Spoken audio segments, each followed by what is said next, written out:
ஒருத்தர் ரொம்ப கவலையோடு உட்காந்துருந்தார். எதை பற்றி சார் கவலைப்படுறீங்கன்னு கேட்டோம். எதிர்காலத்தை பற்றி கவலைப்படுறேன்னார். ஏன்னு கேட்டோம். என்ன பண்ணுறதுன்னே தெரியல சார், எதிர்காலம் ஒரே இருட்டாக இருக்குது, பாதையே புரியலன்னார். இன்னைக்கு நம்ம இளைஞர்கள் பல பேருக்கு எதிர்காலம் இருட்டாக தான் தெரியுது. அவங்கெல்லாம் இந்த கதையை கொஞ்சம் கேட்கணும். ஒரு மலை அடிவாரத்தில் ஒரு சின்ன கிராமம். அந்த மலை ரொம்ப உயரமானது. அடர்த்தியாக செடி கொடிகள் மரங்கள் அதில் மண்டி கிடக்குது. பகல் வேளையில் இருட்டாக தான் இருக்கும், அவ்வளோ அடர்த்தி. அந்த மலை உச்சியில் ஒரு கோவில். நாள் ராத்திரியே புறப்பட்டாதான் காலையில் அந்த கோவிலுக்கு போய் சேர முடியும். கிராமத்து இளைஞன் ஒருத்தன் அந்த மலை உச்சிக்கு போக வேண்டியிருந்தது. கையில் ஒரு விளக்கை எடுத்துக்கிட்டு நாள் ராத்திரியே புறப்பட்டான். புறப்பட்டு போனவன் கிராமத்து எல்லையிலேயே நின்றுட்டான். ஏன் தெரியுமா? அவன் கையில் இருந்த விளக்கோட வெளிச்சம் 10 அடி தூரத்துக்கு தான் தெரியுது. அது வரைக்கும் தான் பாதை தெளிவாக இருக்குது. அதுக்கு அப்பால எல்லாம் ஒரே இருட்டாக இருக்குது, பாதை புரியல. இவன் யோசனை பண்ணி பார்த்தான். மனசுக்குள்ள ஒரு சந்தேகம். 10 அடி தூரம் தானே வெளிச்சம் தெரியுது, அப்படின்னா நாம் 10 அடி தூரம் தானே போக முடியும். அதுக்கும் அந்தாண்ட ஒரே இருட்டாக இருக்குது. அதில் எப்படி நாம் நடந்து போகிறது? நாம் ரொம்ப தூரம் நடந்து போய் ஆகணுமே. அப்படிப்பட்ட நினப்பெல்லாம் அவனுக்கு வந்துட்டுது. இதுதான் அவன் மனசில் ஏற்பட்ட தயக்கம். இப்படி யோசிச்சுக்கிட்டே அந்த இளம் ஆசாமி புறப்பட்ட இடத்துலயே நின்றுக்கிட்டு இருக்கிறான். அந்த சமயத்தில் ஒரு வயசான பெரியவர் அந்த பக்கமாக வந்தார். அவர் கையில் இதை விட சின்னதாக ஒரு விளக்கு வச்சிருந்தார். அது எப்படின்னா அது ஒரு 5 அடி தூரத்துக்கு தான் வெளிச்சம் காட்டுது. அவ்வளவு சின்ன விளக்கு. அவரும் மலை உச்சிக்கு போகிறதுக்காக தான் வந்துக்கிட்டு இருக்கிறார். அவரை பார்த்து இவன் கேட்டான், என்ன பெரியவரே, இவ்வளவு சின்ன விளக்க வச்சுக்கிட்டு அவ்வளவு தூரத்துக்கு எப்படி மலையேற போறீங்க அப்படின்னு கேட்டான். நீ ஏன் இப்படி தயங்கிட்டே நிற்கிறேன்னு கேட்டார் பெரியவர். என்கிட்ட இருக்கிற விளக்கு 10 அடி தூரத்துக்கு தான் பாதையை காட்டுதுன்னா. இப்போ பெரியவர் சொன்னார், தம்பி, உன் கையில் இருக்கிற விளக்கு கொடுக்குற வெளிச்சத்தை வச்சு நீ முதல்ல 10 அடி தூரம் முன்னாடி போ. 10வது அடியில் போய் நின்றுக்கிட்டு பாரு. மறுபடியும் ஒரு 10 அடி தூரத்துக்கு பாதை தெரியும். இப்படி உன் கையில் இருக்கிற விளக்கு தொடர்ந்து வெளிச்சம் காட்டிக்கிட்டே இருக்கும். நீ முன்னேற முன்னேற அந்த வெளிச்சமும் முன்னேறும். அதனால் எத்தனை கிலோமீட்டர் தூரம் வேணும்னாலும் நீ இந்த 10 அடி தூரம் வெளிச்சத்தை வச்சுக்கிட்டே நீ போயிடலாம், புறப்படு அப்படின்னார். இப்போதான் அந்த பெரியவர் சொன்னது இளைஞனுக்கு பளிச்சுன்னு புரிஞ்சுதான். உடனே உற்சாகமாக புறப்பட்டான், உச்சிக்கு போய் சேர்ந்தான். இந்த கதையிலேருந்து நாம் புரிஞ்சிக்க வேண்டியது என்ன தெரியுமா? நீண்ட கால திட்டம் ஒன்று போடும் பொழுது நமக்கு முன்னாடி இருக்கிறத மறந்துட்டு மனசை போட்டு குழப்பிக்க கூடாது. உங்கள் கையில் என்ன இருக்கோ அதுலேயே உங்கள் எதிர்காலம் மறைஞ்சிருக்குது. கண் முன்னாடி தெரியறத வச்சு ஆரம்பிங்க, போக போக வழி தானாக புலப்படும் அப்படிங்கிறார் ஒரு பெரியவர். பெரிய பயணங்களையெல்லாம் இப்படி தான் நடத்த வேண்டியிருக்கும். ஒவ்வொரு அடியாக எடுத்து வச்சா ஓடி போய் சேர்ந்து விடலாம். மலைச்சி போய் நின்றுட்டா நின்றுக்கிட்டே இருக்க வேண்டியது தான். நம்ம ஆள்லாம் ரொம்ப மோசமாக இருக்கிறாங்க. ஒருத்தன் அப்படி தான் நீண்ட தூர பிரயாணம் ஒன்று புறப்பட்டான். ரயில் போய்கிட்டே இருந்தது. கொஞ்சம் தூரம் போச்சு, பாதி வழியில் கையில் வச்சுருந்த டிக்கெட்டை காற்றுல விட்டுட்டான். ஐயோ, என் டிக்கெட்டு போயிட்டுதே அப்படின்னு கத்த ஆரம்பிச்சுட்டான். பக்கத்தில் இருந்த பெரியவர் அவனை பார்த்து பரிதாபப்பட்டு, கவலைப்படாத தம்பி, போனால் போகுது, வேற டிக்கெட் வாங்கிக்கலாம் அப்படின்னு ஆறுதல் சொன்னார். அதுக்கு அவன் சொல்கிறான், சார், நான் அதுக்காக அழலை, அந்த டிக்கெட்டு கிடைச்சா தானே நான் எந்த ஊருக்கு போகணுங்கிறது எனக்கு தெரியும் அப்படிங்கிறான்.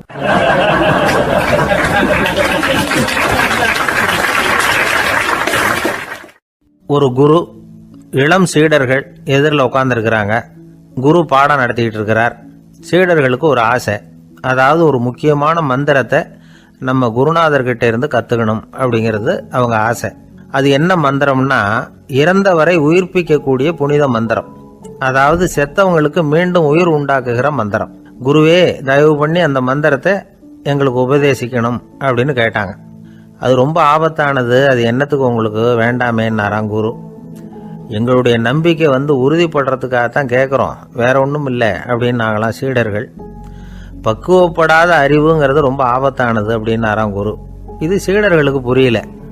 அது எப்படிங்க பக்குவப்படாத அறிவு ஆபத்தானதுன்னு சொல்றீங்க, அப்படின்னா என்ன அப்படின்னு கேட்டிருக்காங்க சீடர்கள். குரு அதுக்கு விளக்கம் கொடுத்தாராம். அந்த மந்திரத்தை எப்போ பயன்படுத்தணுங்கிறது முக்கியம். அதை அறியக்கூடிய ஞானம் ஏற்படுகிற வரைக்கும் அதை தெரிஞ்சுக்காமல் இருக்கிறது தான் நல்லது, இல்லைன்னா ஆபத்துன்னாராம். ஆனால் அந்த சீடர்கள் அதை கேட்குற மாதிரி இல்லை, ரொம்ப பிடிவாதம் பண்ண ஆரம்பிச்சுட்டாங்க. சரி வாங்க சொல்கிறேன்னார் குரு. எல்லாரும் வந்தாங்க.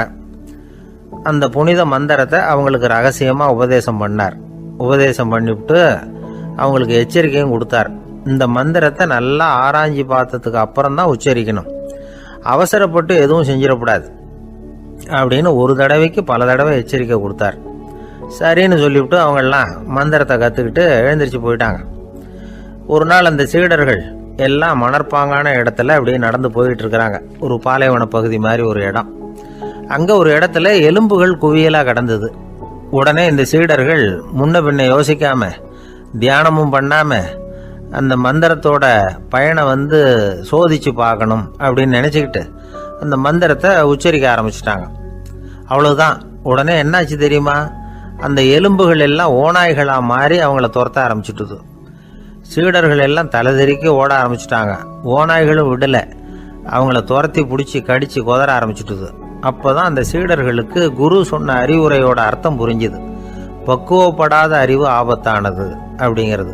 அதனால் இதிலேருந்து நாம் தெரிஞ்சுக்க வேண்டியது என்னென்னா, நாம் நம்ம அறிவை வளர்த்துக்கிட்டா மட்டும் போதாது, அந்த அறிவை எப்போ எப்படி பயன்படுத்தணும் அப்படிங்கிற பக்குவமும் நமக்கு வரணும். அப்போ தான் வாழ்க்கை நல்லபடியாக அமையும். இல்லைன்னா இடைஞ்சல் தான். இந்த காலத்தில் சில சின்ன பிள்ளைங்களுக்கே அறிவு ரொம்ப பக்குவப்பட்டிருக்குங்கிறத உணர முடியுது. ஒரு சின்ன பையன் பள்ளிக்கூடத்தில் மார்க் லிஸ்ட் கொடுத்தாங்க, வாங்கிக்கிட்டு அவசரமாக வீட்டுக்கு ஓடினான். எதிரில் வந்த ஒருத்தர் கேட்டார், என்ன அவசரம், ஏன் இப்படி வேகமாக ஓடுறேன்னார். எங்கள் அம்மா கிட்ட அடி வாங்கணும், அதுக்காக தான் ஓடுறேன்னா. அடி வாங்கிறதுக்கா இவ்வளவு அவசரம்னார் அவர். அப்படி இல்லைங்க, நான் போகிறதுக்குள்ளே எங்கள் அப்பா வீட்டுக்கு வந்துட்டாருன்னா அவர்கிட்ட அடி வாங்க வேண்டியிருக்கும், அதை அவாய்ட் பண்ணுறதுக்காக இப்படி ஓடுறேன் அப்படின்னு நானா அந்த பையன்.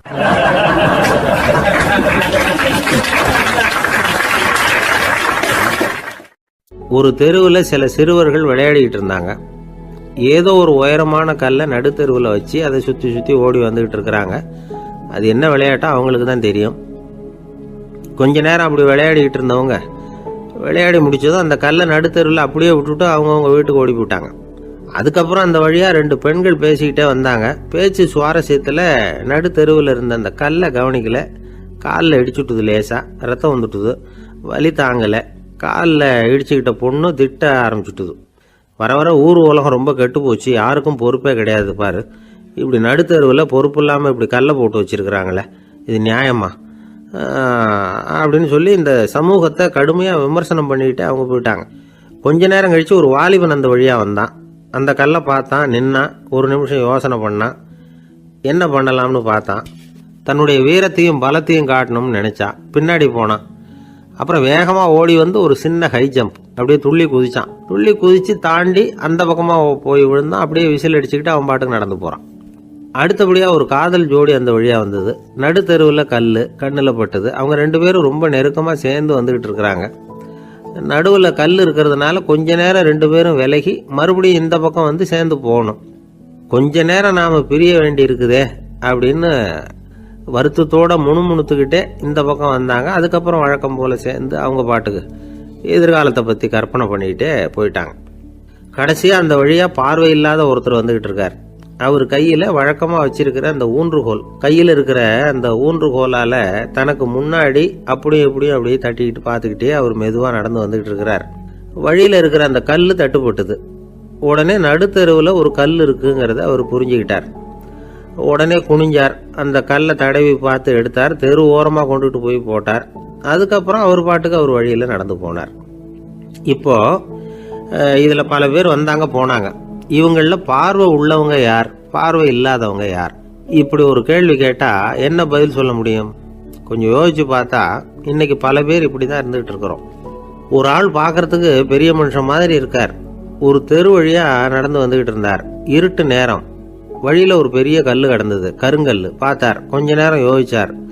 போய் தூக்கி பார்த்தா ரொம்ப கனமாக இருந்தது. இன்னொரு ஆள் சேர்ந்தாதான் தூக்க முடியும். இவர் உடனே ரோட்டோரமாக போய் ஒரு மரத்தடியில் உட்காந்துக்கிட்டார். 2 பக்கமும் பார்த்துக்கிட்டே இருக்கார், யாராவது வர்றாங்களான்னு. கொஞ்ச நேரத்தில் ஒருத்தர் வந்தார், இவருக்கு தெரிஞ்சவர். என்னங்க இந்த நேரத்தில் இங்கே உட்காந்துருக்குறீங்கன்னு கேட்டார் அவர். அதுவும் அந்த கருங்கல் அப்படின்னு சுட்டி காட்டினார். ஓ, அதை தூக்கி ஓரமாக போடணுமா, வாங்க 2 பேரும் தூக்கலான்னார் வந்தவர். நான் அதுக்காக உட்காந்துருக்கலன்னார் இவர்.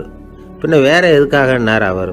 ஒரு மனுஷன் கருங்கல்லில் காலை இடிச்சுக்கிட்டான்னா எப்படி துள்ளுவான்னு பார்க்கணுங்கிறது எனக்கு ரொம்ப நாளாக ஒரு ஆசை, அதுக்காக தான் உட்காந்துருக்கிறேன் அப்படின்னாராம்.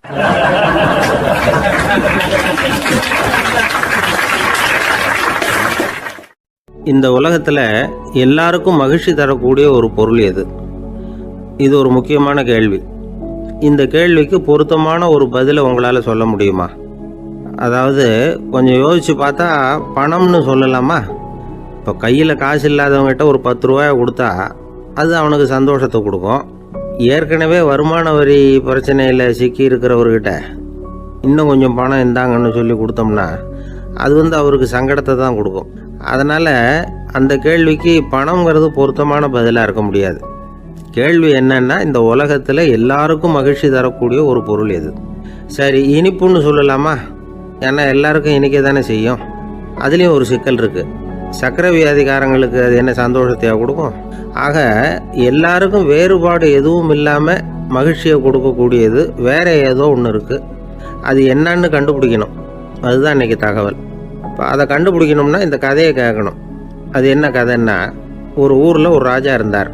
அவருக்கும் இதே சந்தேகம் வந்துட்டுது. அதாவது எல்லாருக்கும் இன்பம் தரக்கூடிய பொருள் எது அப்படின்னு. இதுக்கு பதில் தெரிஞ்சுக்கிறதுக்கு ஆசைப்பட்டார். சரி, அதுக்கு என்ன செய்யலாம்னு யோசனை பண்ணார். நாட்டு மக்களுக்கு பகிரங்கமாக ஒரு அறிவிப்பு கொடுத்தார்.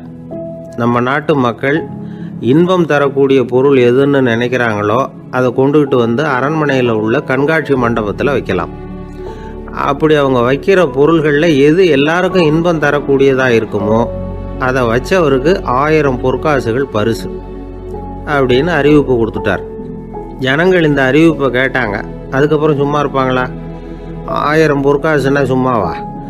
அவங்க கையில் என்னென்ன கிடைச்சதோ அதையெல்லாம் கொண்டாந்து அரண்மனை காட்சி மண்டபத்தில் வச்சுட்டாங்க. அதுக்கப்புறமா ராஜா அங்கே வந்தார். ஒவ்வொன்றா பார்த்துக்கிட்டே வந்தார். முதல்ல ஒரு குயில் இருந்தது, இனிமையாக பாடக்கூடிய குயில். இந்த குயிலோட இன்னிசை எல்லாருக்கும் இன்பம் தரக்கூடியது தான். இருந்தாலும் காது கேட்காதவங்களுக்கு இந்த இசை எப்படி இன்பம் தர முடியும்? அதனால் இது சரியில்லைன்னு விட்டார். அடுத்தபடியாக போனார். அங்கே என்ன வச்சுருக்குறாங்கன்னு பார்த்தா ஒரு அழகான மயில் அங்கே தோகை விரித்து ஆடிக்கிட்டு இருக்குது. இந்த மயிலோட ஆட்டம் மனசுக்கு இன்பம் தரக்கூடியது தான். இருந்தாலும் பார்வை இல்லாதவங்க இந்த ஆட்டத்தை பார்த்து ரசிக்க முடியுமா? முடியாது. அதனால் இதுவும் சரியில்லை அப்படின்னு சொல்லிவிட்டார். அதுக்கு அடுத்தபடியாக போனார். பல வகையான இனிப்பு பண்டங்களை வச்சுருந்தாங்க. பார்த்தார், வயசானவங்களுக்கும் நோயாளிகளுக்கும் இது இன்பம் தராது, துன்பம் தான் கொடுக்கும் அப்படின்னார். இப்படி ஒவ்வொன்றா பார்த்துக்கிட்டே போகிறார். அழகான மலர்கள், கனிகள், ஓவியங்கள் எதுவுமே பொருத்தமாக தெரியல. சகல பேருக்கும் இன்பம் தரக்கூடிய வகையில் எதுவும் இல்லை. கடைசியாக வந்தார். அங்கே ஒரு களிமண் பொம்மை இருந்தது. அது என்ன பொம்மை தெரியுமா? பசியால் வாடி இருக்கிற ஒருத்தருக்கு ஒரு அம்மா இனிமையாக பேசிக்கிட்டு சோறு போடுறது மாதிரி அந்த பொம்மையை செஞ்சுருந்தாங்க. அதுக்கு கீழே அன்பு அப்படின்னு எழுதியிருந்துதான். ராஜா பளிச்சுன்னு ஒரு முடிவுக்கு வந்தார். அந்த பொம்மையை செஞ்ச சிற்பியை வரவழைச்சார், பரிசு கொடுத்தார். அன்பு ஒன்று தான் எல்லாருக்கும் இன்பம் அளிக்கக்கூடிய பொருள். காது கேட்காதவங்களும் அதை கேட்க முடியும், பார்வை இல்லாதவங்களும் அதை பார்க்க முடியும், குழந்தைகளும் அதை உணர முடியும் அப்படின்னு அதுக்கு விளக்கம் கொடுத்தார் அந்த மன்னர். இந்த உலகத்தில் எல்லாருக்கும் மகிழ்ச்சி தரக்கூடிய ஒரு பொருள் அன்பு தான். அதை புரிஞ்சுக்கிட்டு தான் சில கணவன்மார்கள் மனைவி பேரில் ரொம்ப அன்பை காட்டிக்கிறது வழக்கம். ஒரு வீட்டு வாசப்படி பக்கமாக மழைக்கு ஒதுங்கினார் ஒருத்தர். மழை தூரிக்கிட்டு இருந்தது, இருட்டு நேரம். அந்த வீட்டில் இருந்தவர், இன்னைக்கு ராத்திரி வேணும்னா இங்கேயே தங்கிட்டு காலையில் போங்க அப்படின்னார். உடனே இவர் சொன்னார், ரொம்ப நன்றிங்க, ஒரு 10 நிமிஷத்தில் இதை வந்துவிடுறேன் அப்படின்னு சொல்லிவிட்டு எங்கேயோ ஓடினார். 10 நிமிஷம் கழித்து திரும்பி வந்தார். ஆமாம், எங்கே போயிட்டு வந்தீங்கன்னு கேட்டார் வீட்டில் இருந்தவர். நேராக எங்கள் வீட்டுக்கு போய் மனைவி கிட்ட இன்னைக்கு ராத்திரி இங்கேயே தங்கிக்கிறேன்னு சொல்லிவிட்டு வந்துட்டேன் அப்படின்னார் அவர். அன்புல இது ஒரு ரகம்.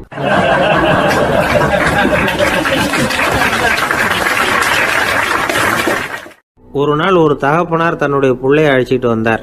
சார், இவன் சரியாக படிக்க மாட்டேங்கிறான், பெரியவங்களை மதிக்க மாட்டேங்கிறான், நீங்கள் கொஞ்ச நாள் இவனுக்கு குருவாக இருந்து நல்ல விஷயங்களை சொல்லி கொடுத்தா தேவையில்லைன்னார். பெரியவங்களையே மதிக்காதவன் எப்படி என்ன மதிக்க போகிறான் அப்படிங்கிறது நமக்கு யோசனை வரும் இல்லையா? வேணாங்க, என்னை விட்டுருங்க அப்படின்னோம். அவர் விட மாட்டேன்னு விட்டார். இல்லைன்னா அவரே சிஷ்யன் ஆகிடுவார் போல இருந்தது. சரி, வேறு வழி இல்லாமல் அந்த பையனையே என்னுடைய சைடை நான் ஏற்றுக்கிட்டு உபதேசமெல்லாம் பண்ண ஆரம்பித்தோம். அதாவது குரு பக்தின்னா அது எப்படி இருக்கணுங்கிறத பற்றி சொல்லி கொடுத்தோம் அவனுக்கு. சதமகர் அப்படின்னு ஒரு குரு இருந்தார். அவருக்கு ஒரு சீடர். அவன் பேர் துளசி சைதன்யன், நைஷ்டிக பிரம்மச்சாரி. தன்னுடைய குருவுக்கு எந்த நேரத்தில் எது தேவைங்கிறத புரிஞ்சுக்கிட்டு சேவை செய்கிறவன். ஆனால் இவனை பற்றி மற்ற சீடர்களுக்கு பொறாமை வந்துட்டுது. இவன் மட்டும் இப்படி இருக்கானேன்னு உடனே குரு கிட்ட போய் கோல் மூட்டினாங்க. அவன் சரியில்லை, அவன் நடந்துக்கிறது சரியில்லை, அப்படி இப்படின்னு எதையாவது சொல்லி. இருந்தாலும் இதையெல்லாம் அந்த குரு நம்பலை. அவருக்கு தெரியும் யார் யார் எப்படின்னு. துளசி சைதன்யன் பெருமையை மற்ற சீடர்களுக்கு உணர்த்தணும் அப்படின்னு நினைச்சார். அதுக்கு ஒரு வழி பண்ணார். ஒரு நாள் சீடர்களை எல்லாம் கூப்பிட்டுக்கிட்டு ஒரு காட்டு வழியாக போய்கிட்டு இருந்தார். அங்கே ஒரு பெரிய மலை அருவி கொட்டிக்கிட்டு இருந்தது. குரு சீடர்கள் பக்கம் திரும்பினார். இந்த மலையின் மேலே இருந்து அந்த படுபாதாளத்தில் குதிக்கிறதுக்கு உங்களில் யார் தயார் அப்படின்னு கேட்டார். ஒரு சீடனும் வாயை திறக்கலை, ஒதுங்கி நின்றுக்கிட்டாங்க. பின்னாடி மூட்டை முடிச்சோடு வந்துக்கிட்டு இருந்தான் துளசி சைதன்யன். அவனை பார்த்தார். தபாருப்பா, நீ மேலே இருந்து அந்த அருவியில் குதி அப்படின்னார். அப்படியே செய்கிறேன் சுவாமின்னா ஓடி போய் பொத்துன்னு குதிச்சுட்டான். அடுத்த கணமே குருநாதர் தன்னுடைய யோக சக்தியால் பறந்து போய் அவன் கீழே விழுந்துடாமல் தாங்கி பிடிச்சி கொண்டுகிட்டு வந்துட்டார். மற்ற சீடர்களுக்கெல்லாம் ஒரு மாதிரி ஆயிட்டுது. அடுத்தபடியாக என்ன பண்ணலாம்னு யோசிச்சாங்க இவனை மாட்டி விடுறதுக்கு. ஒரு நாள் வெத்தலை அடிக்கிற ஒரு சின்ன உரலையும் உலக்கையையும் எடுத்து ஒளிய வச்சுட்டாங்க. சதமகர் சன்னியாசி இல்லை, அவர் வெத்தலை போடுவார். பல்லு சரியில்லை, அதனால் இடித்து தான் வெத்தலையை போடணும். திடீர்னு வெத்தலை பாக்கு கேட்டார். வழக்கமாக உரலில் இடித்து தர்றது தான் துளசியின் பழக்கம். உரலை தேடினா கிடைக்கல, என்ன பண்ணுறது? குரு கேட்டுவிட்டாரே, குரு சேவை தானே முக்கியம். என்ன பண்ணால் வெத்தலை பாக்க தன்னுடைய வாயில் போட்டு முன்னும் அதை எடுத்து அவர்கிட்ட கொடுத்துட்டான். குரு எதையோ படிச்சுக்கிட்டே அதை வாங்கி வாயில் போட்டுக்கிட்டார். துளசி இன்னைக்கு தாம்பூலம் நல்லா இடிக்கப்பட்டிருக்கு, ருசியாக வேற இருக்குது, அதை இடித்த பாத்திரத்தை என் கண்ணால் பார்க்கணும்னு ஆசையாக இருக்குன்னு விட்டார். அதை மட்டும் அனுப்பி போய் நீ வர வேண்டான்னு வேற சொல்லிவிட்டார். இதை கேட்டதும் துளசி தவிச்சு போயிட்டான். இவன் போகாமல் எப்படி வாயை மட்டும் அனுப்பி வைக்க முடியும்? இவன் தவிக்கிறத பார்த்ததும் மற்ற சீடர்களுக்கெல்லாம் மனசுக்குள்ளே ரொம்ப சந்தோஷம். துளசி கொஞ்சமும் யோசிக்கலை. வாழை எடுத்தான், தன்னுடைய தலையவே அப்படியே அறுத்து வெட்டி எடுத்தான். இன்னொரு சீடங்கிட்ட கொடுத்துட்டான், எடுத்துகிட்டு போன்னு சொல்லி. கொண்டுட்டு போய் குரு முன்னாடி வைக்கிறாங்க. அந்த தலையில் வாய் திறந்துருக்கு, வெத்தலை போட்டு முன்னு இருந்தது, தெரிஞ்சு போச்சு, சிவப்பாக இருந்தது. அவனுடைய குரு பக்தியை இப்போ எல்லாரும் ஒத்துக்கிட்டாங்க. அதுக்கப்புறம் குரு சதமகர் தன்னுடைய அற்புத திறமையினால் அந்த தலையை மறுபடியும் ஒட்ட வச்சுட்டார். துளசிக்கு உயிர் வந்துட்டுது. இப்படி ஒரு பெரிய கதை உண்டு. அதாவது துளசி சைதன்யன் அவனுடைய குரு பக்தி எப்படி அப்படின்னு கேட்டோம். ரொம்ப அபாரம் அப்படின்னு அந்த பையன் அடக்கமாக சும்மா விளையாட்டுக்காக தான் அப்படி அவங்ககிட்ட கேட்டோம். ஏன்பா உன்னுடைய குரு பக்தியை என்கிட்ட காட்டுறதுக்கு உன்னோட கழுத்தை நீயே அறுக்கணும்னு நான் சொன்னா அதை நீ செய்வியா அப்படின்னு கேட்டோம். என்னுடைய கழுத்தை நானே அறுக்க வேண்டிய அவசியம் இல்லை சார் அப்படின்னா அவன். ஏண்டான்னு, அதே காரியத்தை தான் இனிமேல் நீங்கள் தினமும் செய்ய போறீங்களே சார் அப்படிங்கிறான்.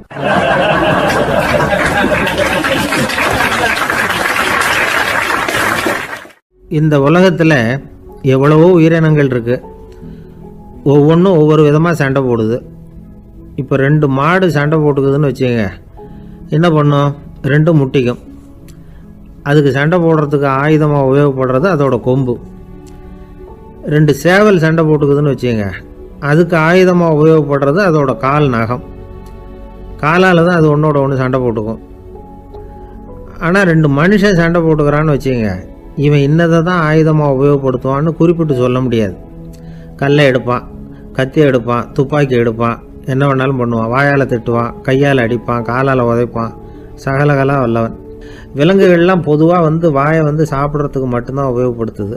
ஆனால் இவனுக்கு சாப்பிட்றதுக்கும் அதுதான், சாப்பிட்டு விட்டு திட்டுறதுக்கும் அதுதான். ஆனால் ஒரு விஷயத்தில் மட்டும் கெட்டிக்கிறேன். அதாவது நாம் சண்டை போட்டுக்கிட்டாலும் பரவாயில்லை, கோழிகள் சண்டை போடாமல் இருக்கணும் அப்படின்னு ஆசைப்படுறான். எதுக்காக? கோழிகள் சண்டை போடாமல் இருந்தால் நிறைய முட்டைகள் போடுமா, அதுக்காக தான் இந்த அக்கறை.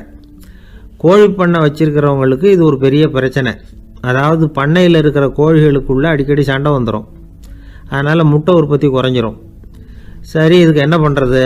பண்ணையில் போய் உட்காந்துக்கிட்டு தினமும் பஞ்சாயத்து பேசிகிட்டு இருக்க முடியுமா? அமெரிக்காவில் கோழி பண்ணை வச்சிருக்கிற ஒருத்தர் இதை பற்றி யோசனை பண்ணி பார்த்தாராம். ஒரு வழியையும் கண்டுபிடிச்சிருக்கார். கோழிக்கெல்லாம் மூக்கு கண்ணாடி மாட்டி விட்டுட்டோம்னா அது சண்டை போடுற குணம் குறைஞ்சிரும், முட்டை அதிகமாகிடும் அந்த கண்ணாடியில் உள்ள லென்ஸு சிவப்பு நிறத்தில் இருக்கணும், அவ்வளவுதான் அப்படின்னு அவர் கண்டுபிடிச்சாராம். இது ஏற்கனவே நடைமுறையில் கண்டுபிடிக்கப்பட்ட ஒரு விஷயம். ஆனால் எல்லா கோழிக்கும் சிவப்பு மூக்கு கண்ணாடி எப்படி மாட்டி விடுறது? அப்படியே மாட்டி விட்டாலும் அது நழுவாமல் இருக்கணுமே. இப்போ நாமெல்லாம் நடு விரலால் மூக்கு கண்ணாடி நடுவில் தொட்டு அப்படி ஸ்டைலாக சரி பண்ணிக்கிறோம். அது மாதிரி கோழி எப்படி சரி பண்ணிக்கும்? இதுதான் பிரச்சனை. இதுக்கு அவர் என்ன வழி கண்டுபிடிச்சாருன்னா, கோழிக்கெல்லாம் மூக்கு கண்ணாடிக்கு பதிலாக விழியொட்டு வில்லைகள், கான்டாக்ட் லென்ஸ், அதை பொருத்தி விட்டா என்ன அப்படின்னு யோசனை பண்ணார். அதே மாதிரி பண்ணார். அதே மாதிரி செஞ்சு பார்த்தார், வெற்றி. அதுக்கப்புறம் கோழியெல்லாம் சண்டை போட்டுக்கலையாம், சமாதான பிரியர்கள் ஆகிட்டு தான். கோழிகளுக்கு இயல்பாகவே சண்டை போடுற குணம் உண்டு. ஆனால் அதோட கண்ணுக்கு பார்க்குற பொருள்லாம் ரோஜா நிறத்துலையோ அல்லது இன்னும் சொல்ல போனால் அழுத்தமான சிவப்பு நிறத்துலையோ தெரிஞ்சதுன்னா சண்டை போடுற குணம் குறைஞ்சிருதான். அந்த சமயத்தில் அது அதிகமாகவும் முட்டையிட ஆரம்பிச்சுடுதான். அதே நேரத்தில் இறை எடுக்கிறத கூட குறைச்சிக்குதான். இது ஏன் இப்படி பண்ணுதுங்கிறது விஞ்ஞானிகளுக்கு இன்னமும் புரியலையா. எப்படியோ அமெரிக்க கோழிகள்லாம் கான்டாக்ட் லென்ஸ் பொருத்திக்க ஆரம்பித்தாச்சு. கோழி கழுத்தை பிடிச்சிக்கிட்டு ஒரு சில வினாடிகளில் அதை பொருத்தி விட்றாங்களாம். கோழியோட ஆயுள் பூரா அது அப்படியே இருக்குமா. பண்ணையில் முட்டை உற்பத்தி குறைஞ்சா இது மாதிரி விஞ்ஞானபூர்வமாக பரிகாரம் தேடுறது தான் நல்லது. நமக்கு வேண்டியப்பட்ட ஒருத்தர், அவர் ஒரு கோழி பண்ணை வச்சுருந்தார். அந்த பண்ணையில் பாதி கோழி திடீர்னு செத்து போச்சு. உடனே ஒரு கால்நடை மருத்துவர்கிட்ட போக வேண்டியது தானே. அங்கே போகல, உள்ளூரில் மந்திரம் பண்ணிகிட்டு இருந்த ஒரு சாமியார்கிட்ட போனார். அவர் காலில் விழுந்தார். சாமி, என் பண்ணையில் பாதி கோழி செத்து போட்டுதுன்னார். சாமியார் யோசனை பண்ணார். சரி, பண்ணையில் வாசப்படி கிழக்கு பக்கமாக வச்சுருக்கியா மேற்கு பக்கமாக வச்சுருக்கியான்னு கேட்டார். கிழக்கு பக்கமாக இருக்குன்னார் அவர். அதுதான் தப்பு, மேற்கு பக்கமாக அதை மாற்று சரியாக போடும்னாராம். அதே போல் இவர் போய் மாற்றிவிட்டார். அப்பவும் பாதி செத்து போச்சு. மறுபடியும் சொன்னார், சாமி மறுபடியும் பாதி கோழி செத்து போட்டுதேன்னார். சரி, கூரை எப்படி போட்டிருக்க, ஓடு போட்டிருக்கியா இல்லை கீத்து போட்டிருக்கியான்னார். ஓடு போட்டிருக்கேன்னாராம் அவர். அதுதான் தப்பு, அது கீத்து போட்டுரு சரியாக போடும்னாராம். சரின்னு போய் அதையும் மாற்றி பார்த்தார். மறுபடியும் போயிட்டுது, கோழி செத்து போச்சு. வந்தார், மறுபடியும் பாதி செத்து போச்சு சாமின்னு வந்தார். இவரும் யோசனையை மாற்றி மாற்றி சொல்லிகிட்டே இருக்கிறார். இப்படி அவரும் மாற்றி மாற்றி பார்த்தார். 6வது தடவையாக அவரை தேடிட்டு வந்தார். அந்த சமயத்தில் இவர் ரொம்ப தீவிரமாக யோசனை பண்ணி பார்த்துட்டு, அது சரிப்பா, நீ என்கிட்ட சளைக்காமல் வந்துக்கிட்டு இருக்கிற, நானும் யோசனை சொல்லிகிட்டு இருக்கேன். இப்போவும் உங்ககிட்ட சொல்கிறதுக்கு என்கிட்ட யோசனை நிறையா இருக்குது. ஆனால் சோதிக்கிறதுக்கு உங்ககிட்ட கோழி இல்லையே, என்ன பண்ணுறது அப்படின்னாராம் இவர்.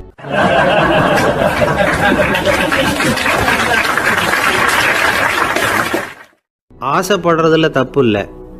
ஆனால் அந்த ஆசை தேவைக்கு தகுந்த மாதிரி இருக்கணும். தேவைக்கு மீறிய ஆசைகள் இருக்கு பாருங்க, அது தேவையில்லை. இந்த கருத்தை வலியுறுத்தது மாதிரி ஒரு கதை உண்டு. தேவேந்திரனுக்கு திடீர்னு வீடு கட்டணும்னு ஒரு ஆசை வந்துதான். வீடுன்னா நாம கட்டுற மாதிரி இல்லை. தேவேந்திரன் வீடுன்னா சும்மாவா, ஒரு பிரம்மாண்டமான அரண்மனை கட்டணும். அது மாதிரி இந்த 3 லோகத்திலையும் ஒரு அரண்மனை கிடையாது அப்படின்னு எல்லாரும் சொல்லணும். இது அவனோட ஆசை. உடனே தேவ தச்சரான விஸ்வகர்மாவை கூப்பிட்டான், உத்தரவு போட்டான். விஸ்வகர்மா தன்னுடைய உதவியாளர்களை எல்லாம் கூப்பிட்டு ஒன்றா சேர்த்துக்கிட்டார். படாத பாடுபட்டு ஒரு பெரிய அரண்மனையை கட்டி முடித்தார். கட்டி முடிக்க 1000 வருஷம் ஆச்சு. தேவேந்திரன் பார்க்குறான். அவனுக்கு திருப்தி ஏற்படலை. என்னுடைய அந்தஸ்துக்கு இது ரொம்ப சாதாரணமான கட்டிடம், இதை விட இன்னும் பெருசாக கட்டு அப்படின்னா. தேவ தச்சர் திணறி போயிட்டார். அவரால் அதுக்கு மேலே எதுவும் செய்ய முடியல. என்ன பண்ணுறதுன்னு யோசனை பண்ணார். நேராக நாரதர் காலில் போய் விழுந்தார். நீங்கள் தான் என்னை இந்த பிரச்சனையிலேருந்து காப்பாற்றணும்னார். நாரதர் யோசனை பண்ணார். சரி, கவலைப்படாதேன்னார். நேராக இந்திரன்கிட்ட போனார். இந்திரன் நாரதரை பார்த்த உடனே வாங்கன்னு கூட்டிகிட்டு போய் அரண்மனையை காட்டினான். இது மாதிரி ஒரு அரண்மனையை நீங்கள் வேற எங்கேயாவது பார்த்துருக்குறீங்களா அப்படின்னு ரொம்ப பெருமையாக கேட்டான். நான் பார்த்ததில்லை, ஆனால் என்னை விட வயசில் மூத்தவர் மகரிஷி லோமேசர், அவர் ஒரு வேளை பார்த்துருக்கிறாரா என்னமோ அப்படின்னார். உடனே அவரை மனசில் நினச்சி தியானம் பண்ணினார். அடுத்த கணம் லோமேசர் அங்கே வந்தார்.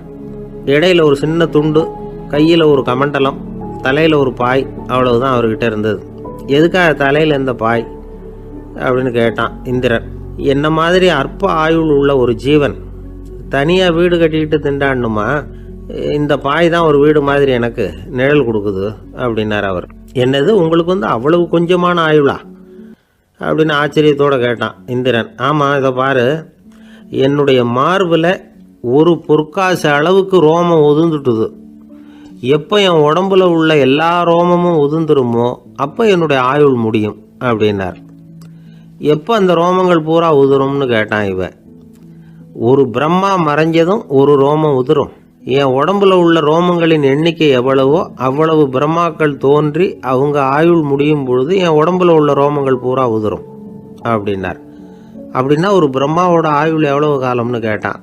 ஒரு பிரம்மாவுக்கு 100 தேவ வருஷம். ஒவ்வொரு தேவ வருஷத்துக்கும் 365 தேவ நாள். ஒவ்வொரு தேவ நாள்லையும் ஒன்ன மாதிரி 14 இந்திரர்கள் தோன்றி மறைகிறாங்க அப்படின்னு மகரிஷி லோமேசர் சொல்றார். இதை கேட்டதும் இந்திரன் ஆடி போட்டான். அவ்வளவு ஆயுள் உள்ள இவரே அற்ப ஆயுள்னு சொல்றார். நான் என்னுடைய ஆயுளை பெருசா நினைச்சுக்கிட்டு பிரம்மாண்டமான அரண்மனை கட்டணும்னு ஆசைப்படுறேனே அப்படின்னு நினைச்சான். எனக்கு வீடு கட்டின வரைக்கும் போதும்னு விட்டான். அதனால நாமெல்லாம் நம்முடைய தேவைக்கு தகுந்த மாதிரி ஆசைப்படுறது தான் நியாயம். ஆனால் அப்படியே நடந்துக்கிறோம். மனுஷன் கடவுளையே ஏமாற்றி காசு வாங்கிறதுக்குள்ள ஆசைப்படுறான். ஒருத்தன் கடவுளை நினைச்சு தவம் இருந்தான். கடவுள் நேரில் வந்தார். தேவலோகத்தில் ரூபாய்க்கெல்லாம் என்ன மதிப்புன்னு கேட்டான். அங்கெல்லாம் ரூபாய்ங்கிறது உங்கள் பணத்தில் 1 கோடி ரூபாய்க்கு சமம். அதாவது தேவலோகத்தில் 1 ரூபான்னா இங்கே 1 கோடி ரூபா. அது மாதிரி எங்களுக்கு ஒரு நாளுங்கிறது உங்கள் கணக்கில் 1 கோடி வருஷத்துக்கு சமம் அப்படின்னார் கடவுள். அப்படின்னா எனக்கு நீங்கள் அதிகமாக எதுவும் தர வேணாம், உங்கள் கணக்குப்படி ஒரே 1 ரூபா கொடுங்க, அது போதும்னா இவன் ரொம்ப சாமர்த்தியமாக. கடவுள் யோசனை பண்ணார். அது ஒன்றும் கஷ்டம் இல்லை, 1 ரூபா தானே கேட்குற, கொடுத்துட்றேன். ஆனால் இப்போ வரும்பொழுது நான் எடுத்துக்கிட்டு வரல, எங்கள் கணக்குப்படியே 1 நாள் பொறுத்துக்க பணத்தோடு வந்துடுறேன் அப்படின்னு சொல்லிவிட்டு பறந்து போயிட்டார்.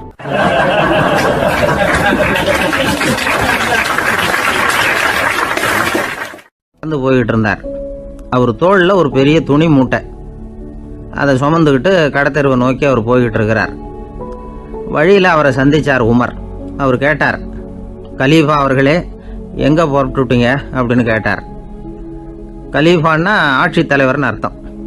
இதுக்கு அவர் சொன்னார், நான் துணி வணிகம் செய்கிறவன், அதனால் துணி வியாபாரம் செய்கிறதுக்காக போயிட்டுருக்கிறேன்னார். நீங்கள் இப்போ இந்த நாட்டுக்கு ஆட்சி தலைவர், ஆட்சி பொறுப்பில் இருக்கிறீங்க, நீங்கள் வியாபாரம் செய்ய போட்டால் அரசு பணிகளை செய்கிறது யார் அப்படின்னு கேட்டார் அவர். நான் அரசு பணிகளை மட்டுமே செஞ்சுக்கிட்டு இருந்தா என் குடும்பத்தை காப்பாற்றுறது யார் அப்படின்னு கேட்டார் அவர். இப்படி கேட்டவர் யார் தெரியுமா? அவர் தான் அபூபக்கர், இறை தூதர் முகமது அவர்களுக்கு பிறகு கலீஃபாவாக தேர்ந்தெடுக்கப்பட்டவர். அப்போலாம் ஆட்சி தலைவர்களுக்கு சம்பளம்னு எதுவும் கிடையாது. இந்த பிரச்சனையை எப்படி தீர்க்கிறதுன்னு யோசனை பண்ணார் உமர். அபு உபைதா அவர்கள்கிட்ட அழைச்சிட்டு போனார். அவர் யாருன்னா, அவர் தான் பொது நிதி கருவூலத்தின் பொறுப்பாளர். அவர்கிட்ட பிரச்சனையை சொன்னார். இது மாதிரி ஆட்சி தலைவருக்கு பொது நிதியிலிருந்து ஊதியம் அளிக்க முடியுமான்னு கேட்டார். பொது நிதி விதிகளின்படி அதுக்கு சாத்தியம் இல்லைன்னு சொல்லிவிட்டாரு அவர். சரி, வேற ஏதாவது வழி இருக்குதான்னு கேட்டார் உமர். அபு உபைதா கொஞ்சம் யோசனை பண்ணி பார்த்தார். அப்புறமா சொன்னார், மக்காவிலிருந்து மதீனாவுக்கு குடிபெயர்ந்து வந்த அகதிகளுக்கு நிதி உதவி அளிக்கிறதுக்கு விதிகளில் இடம் இருக்கு. அப்படி பார்த்தா அபூபக்கரும் அகதி தானே, அதனால எல்லா அகதிகளுக்கும் கொடுக்கறது மாதிரியே அவருக்கும் ஒரு தொகை அளிக்கலாம்னார். கலீஃபா அபூபக்கருக்கு இந்த அகதி உதவி தொகையைத்தான் கொடுத்துட்டு வந்தாங்களாம். குடும்ப செலவுக்கு அது போதுமானதா இல்லை. இருந்தாலும் கலீஃபாங்கிறதுக்காக மற்ற அகதிகளை விட அதிகமாக தொகையை பெற அவர் விரும்பல. மார்பு பக்கம் கிழிஞ்சிருந்த ஒரு மேலாடையை தான் அவர் அணிஞ்சிருந்தார். அவருடைய துணைவியார் அஸ்மா, அவங்க ஒரு நாள் தேன் அருந்த ஆசையாக இருக்குன்னாங்களாம். நமக்கு கிடைக்கிற ஊதியம் குடும்ப செலவுக்கே போதுமானதா இல்லையே, இந்த நிலையில் தேன் வாங்குறதுக்கு காசுக்கு நான் எங்கே போவேன் இருக்கார் அவர். கொஞ்ச நாள் கழித்து அவங்க ஒரு தொகையை அவர்கிட்ட கொடுத்து தேன் வாங்கிட்டு வர சொன்னாங்களாம். இவருக்கு ஆச்சரியம், ஏது இந்த பணம்னு கேட்டிருக்காரு. நீங்கள் தினமும் குடும்ப செலவுக்காக கொடுத்துக்கிட்டு வந்த பணத்தில் கொஞ்சம் கொஞ்சமாக மிச்சப்படுத்தி வச்சேன்னாங்களாம். அபூபக்கர் அந்த பணத்தை எடுத்துக்கிட்டு நேராக பொது நிதி கருவூல பொறுப்பாளர்கிட்ட போனார். இந்த பணத்தை பொது நிதியில் சேர்த்துருங்க, இது அதிகப்படியாக எனக்கு தரப்பட்டு வந்த ஊதியம், அடுத்த மாதத்துலேருந்து இந்த தொகையை குறைச்சிங்கன்னு வேற சொல்லிவிட்டாராம். பசியை தணிக்க தேவையான அளவு உணவு, ஒரு ஜோடி உடை, இதை தவிர கூடுதலாக மக்கள் பொது நிதியிலிருந்து வாங்கிக்கிறதுக்கு என் குடும்பத்தாருக்கு உரிமை இல்லை அப்படின்னு சொல்லி கண்டிப்பாக சொல்லிவிட்டாராம். அவர் வாங்கிட்டு வந்த அந்த குறைந்த ஊதியம் கூட அவர் மனசை உறுத்திக்கிட்டே இருந்தது. கடைசி நேரம் அவர் தம்முடைய மகள் ஆயிஷா அவர்களை அழைச்சார். மகளே, இதுவரைக்கும் பொது நிதியிலிருந்து நான் வாங்கிட்டு வந்த தொகை என்னுடைய இதயத்தில் பாரமாக அழுத்திக்கிட்டு இருக்கு. என் தோட்டத்தை விற்று அதில் வர்ற பணத்திலிருந்து நான் இதுவரைக்கும் வாங்கிட்டு வந்த ஊதிய தொகையை கணக்கு போட்டு பொது நிதியில் சேர்த்து விடு அப்படின்னாராம். பதவி ஏற்கிறதுக்கு முன்னாடி தன்கிட்ட இருந்ததை விட இப்போ கூடுதலாக என்ன சொத்து இருக்குன்னு பார்த்துருக்கார். ஒரு ஒட்டகம், ஒரு கோப்பை, ஒரு பணியாள், இதையும் அடுத்தபடியாக கலீஃபாவா வர்றவர்கிட்ட ஒப்படைச்சிருங்க அப்படின்னு விட்டாராம். அதே மாதிரி அடுத்து வந்த உமர்கிட்ட ஒப்படைச்சாங்க. அப்போ உமர் சொன்னாராம், அபூபக்கரே, இந்த முன்மாதிரியால் உங்களுக்கு பிறகு இந்த ஆட்சி பொறுப்பை ஏற்கிறவர்களை பெரும் நெருக்கடிக்கு ஆளாகி விட்டீங்க அப்படின்னு சொல்லி ரொம்ப கண் கலங்கினாராம். கடைசியாக அபூபக்கர் தன்னுடைய குடும்பத்தாருக்கு விட்டு சென்ற சொத்து ஒரு படுக்கை விரிப்பு, ஒரு போர்வை, அவ்வளவுதான். இது சிந்திக்க வேண்டிய ஒரு செய்தி. ஒரு ஊரில் ஒரு மன்னர் இருந்தாராம். அமைச்சர் அவர்கிட்ட சொன்னாராம், மன்னா, நம்ம ராஜ்யத்தில் இனிமே லஞ்ச ஊழலே இருக்காதுன்னாராம். ஆஹா, அப்படின்னா ஊழல் பேர் வழிகளையெல்லாம் நாடு கடத்தியாச்சா